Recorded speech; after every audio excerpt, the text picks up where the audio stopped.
Mr. Pradeep Maithani.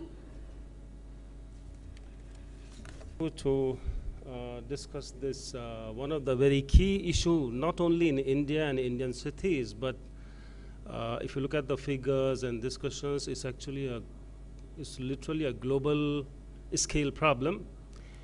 And so first of all, I think we are still waiting for our chief. Volume बढ़ा दे यार. So we are still waiting for our chief guest for today morning. In order to look at the time, we have to proceed. So a very warm welcome to everybody here. So as we know that there's a WHO report, World Health Organization report, which says that 92% of the people in this world actually lives in a poor air. Whether we are in office or home or road, it's 92% people across the globe. And 6.5 million people die every year because of the air pollution. So that's the scale of the issue in today's world. So, you know, we see lots of problems, like we have recently have a flood in Kerala or in Uttarakhand. A couple of hundred people died. We even had a tsunami where more than 200,000 people died. But when we hear those kind of news, because the visibility is there on those news, we have pictures, we have videos, so we get affected. It boils down into the mind and the heart, and it pinches us to see what is happening. But the problem like air pollution, it doesn't pinch. We do live every day, we can feel there's a problem here, there, but the scale of the pinching and the visibility, because these two things are not there significantly, we don't feel it every day. So that's a major issue, and the event we have organized, we actually started 3 years back when I came down once to my office in Delhi, and I felt a bit uncomfortable. I was already a bit sick, and then I felt that because of the traffic and air, I felt there's a problem, and I was discussing with my office, and one of our colleague, Kaushal, was there.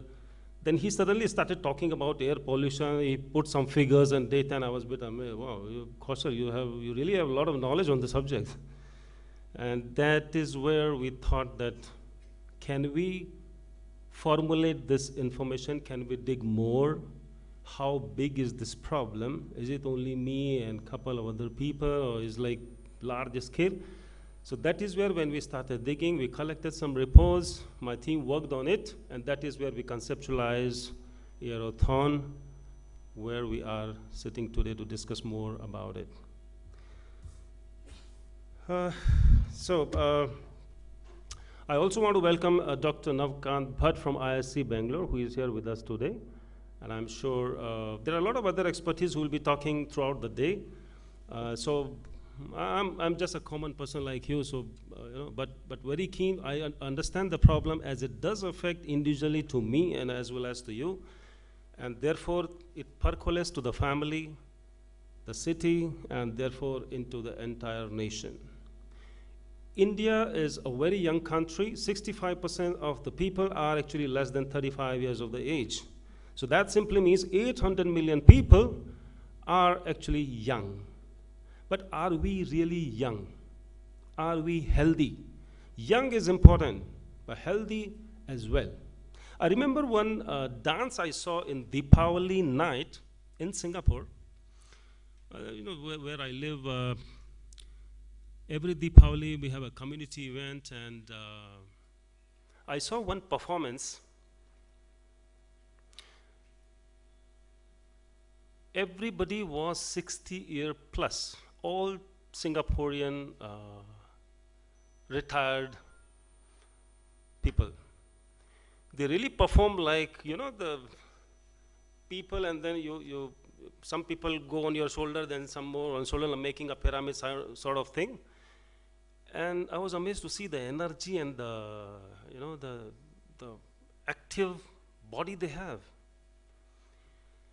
And in general, because the quality of air is very good in Singapore, so I can see the people, like, Sometimes when you meet people, they say, oh, I'm 45, I'm 50. You really get surprised.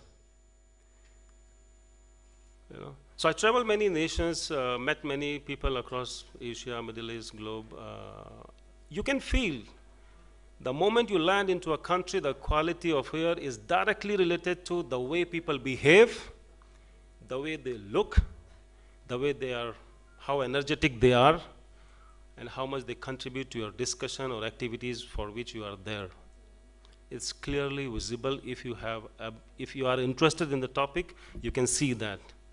So being a young nation by age is one thing. I seriously feel we also need to focus a lot on our health, and in that pursuit, I think air pollution is probably one of the top 5 cause of death across the globe, like cancer and other things. But the problem is nobody is seriously in many countries, not just in India, I think. And that is where Airothon slowly want to move to make people realize that this is a problem they need to look at.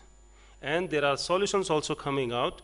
I can see that Asian Paints, I was discussing with them, and they came up with a paint which actually can improve the quality of your home, the air quality in your home. There are solutions I have seen in Singapore, like, you have many plants, which actually, I think there'll be one, we have one great speaker come joining us today. He has actually did a TED talk also, and he explained that what are those plants you can keep in house to improve your home air. Similarly, there are solutions to improve your car when you are driving, because these days, we spend a lot of time in car and traffic, so it's important that when you are in a car, you have a good quality of air, as well as in office. So there are solutions coming up. People are doing research, and Airothon is also a platform who is trying very hard along with IPCA. Dr. Radhaji is here. I would like to discuss more and more, and we are very keen to take it forward so that it goes down to every house and home, to every individual, to make them understand how important is the issue for them, their family, and the nation, therefore, at the end. So that's our key objective, to create the awareness to this scale, and then through this conference and exhibitions, which we are planning on a larger scale later. We even intend to take the event to Indonesia, Malaysia, a couple of other countries who are also suffering with the similar problems.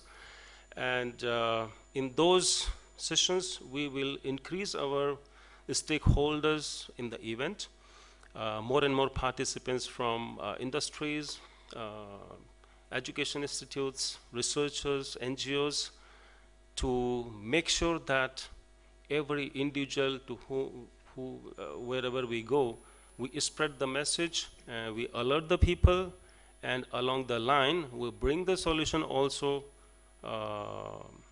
make them more visible, what are the solutions available, so that people can take benefit of all of those things. So with that note, I just want to conclude with one very personal observation.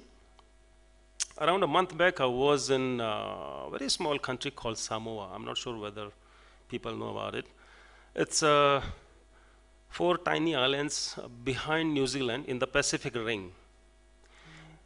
And the moment I landed, you can really feel the air quality, you can really feel the difference. And then when I went to the hotel, I saw the room door is open and there's no key, neither on the main door, neither on anywhere. So I went to the hotel reception and asked them, where is my room key? They said, for what you need room key? And I was a bit surprised. And the question was like, why you need a room key? For a moment, I didn't feel like, what should I say? So eventually, later I came to know that nobody actually nobody locks the room. They don't feel any need. Nobody will steal anything. So I was impressed. Then I dig more on the attitude. I discuss. I just talk to the people. I can see the energy. I can see the healthiness of the attitude and the body when they talk. And there was one another incident next day. I went to a shop. I wanted to buy some SIM card.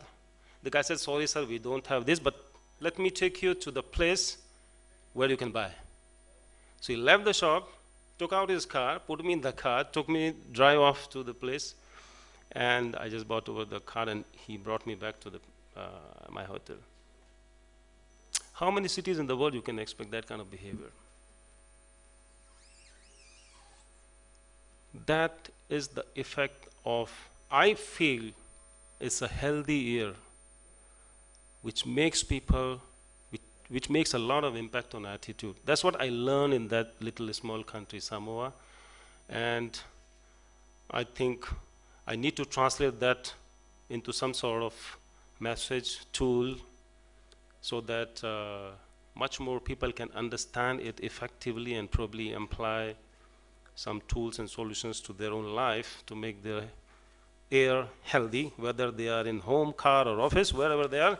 So ladies and gentlemen, thank you very much for listening to me. With that note, I would like to invite more experts and people who have more authority on the subject to speak and let you have more knowledgeable time today with them. Thank you very much.